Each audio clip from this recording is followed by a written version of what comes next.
Assalamualaikum warahmatullahi wabarakatuh.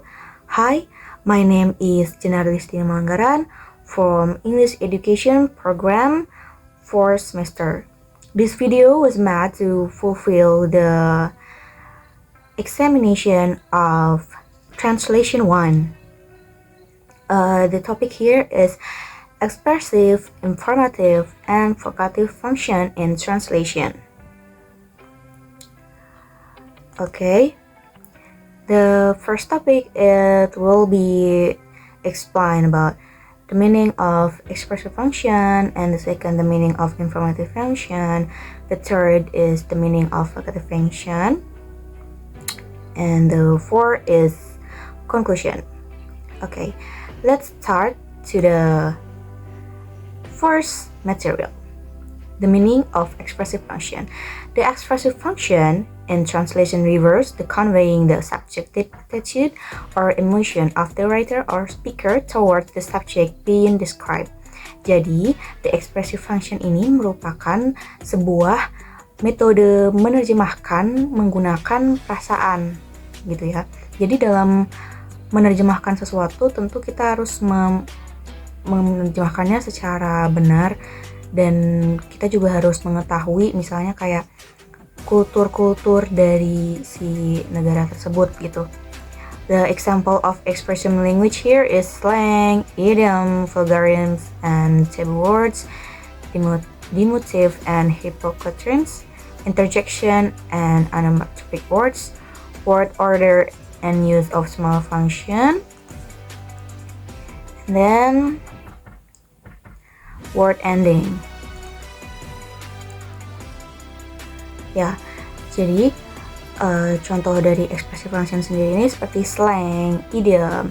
Seperti yang kita tahu, slang itu biasanya tidak diketahui oleh halayak banyak, mungkin hanya diketahui oleh segelintir orang. Oleh karena itu, mengapa tadi saya bilang mengapa kita harus mengetahui budaya dari si teks tersebut, dari si penulis teks tersebut itu untuk mengetahui. Jadi slang di sini merujuk ke apa, atau idioms dalam teks ini merujuk ke apa. Jadi menggunakan perasaan dan kehati-hatian dalam menerjemahkan. It's called expressive function. Jadi fungsi sebagai ekspresi ya. And second is the meaning of informative function. The informative function in translation involves the communication of information, affirming or denying, proportion, describing the word, or reasoning about it. Jadi, informative function di sini berfungsi untuk menyampaikan sebuah informasi yang jelas dan akurat dari sebuah teks.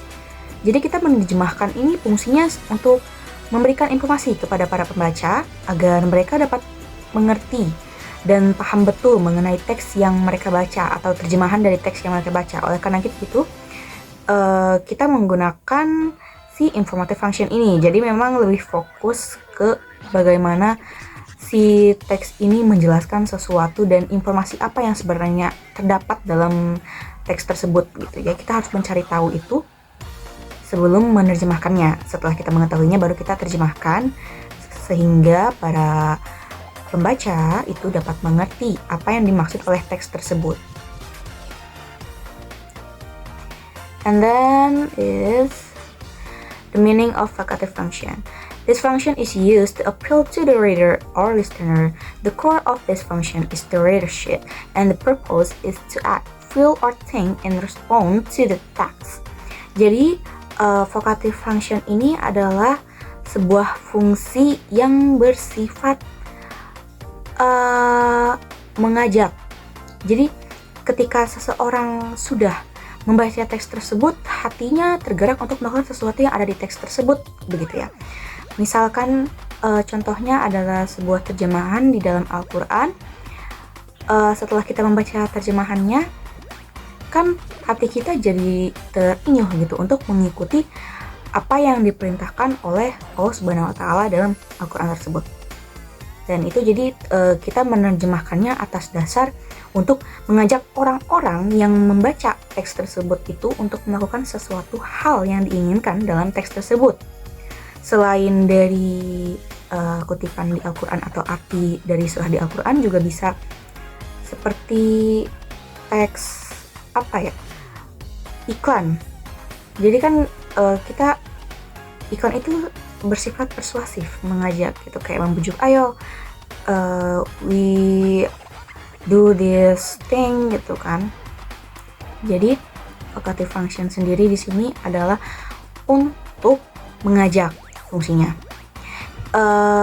Kalau kita ulas balik tadi dari pertama itu expressive function, itu adalah penerjemahan dengan secara perasaan, jadi menggunakan perasaan yang dalam, jadi penuh dengan kehati-hatian. Bukan berarti vocative function dan informative function itu tidak dilakukan dengan kehati-hatian. Hanya saja di expressive function ini kita memang menekankan untuk mengetahui hal-hal yang tabu, jadi kita terjemahkan tuh supaya tidak terjadi adanya dua makna atau ambiguitas.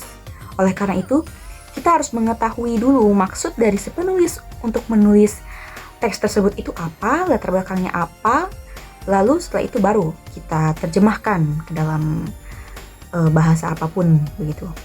Lalu yang kedua itu informative function. Informative function is sebuah metode penerjemahan yang berfokus kepada pemberian informasi. Jadi menerjemahkan suatu teks itu untuk menyampaikan sebuah informasi kepada pembaca agar dapat dipahami dan diketahui secara jelas. Lalu selanjutnya itu adalah vocative function. Vocative function di sini adalah sebuah metode penerjemahan yang menekankan agar si pembaca terenyuh atau merasa dan merespon terhadap sebuah teks tersebut. Jadi ada rasa ingin mengikuti atau rasa iba seperti itu ya. Pokoknya jadi menyebabkan adanya emosional di dalam hati pembaca untuk melakukan hal tersebut begitu. So the conclusion is studying the expressive, informative, and vocative function in translation provide valuable insight into the intricacies of language transfer and communication across culture. Through examining this function, translator gain a deeper understanding of how language is used to convey emotion, information, and direct engagement with the audience. So, jadi belajar ekspresif, informatif, dan vocative function di dalam penerjemahan atau in translation itu membuat untuk menjadikan kita membuat jembatan antara dua kultur, lalu kita bisa mengerti bagaimana bahasa itu digunakan dan untuk menyampaikan emosi, informasi, atau pesan secara tersembunyi gitu kepada si pembaca. Jadi begitu. Terima kasih atas perhatiannya. Thank you for watching my video. Wassalamualaikum warahmatullahi wabarakatuh.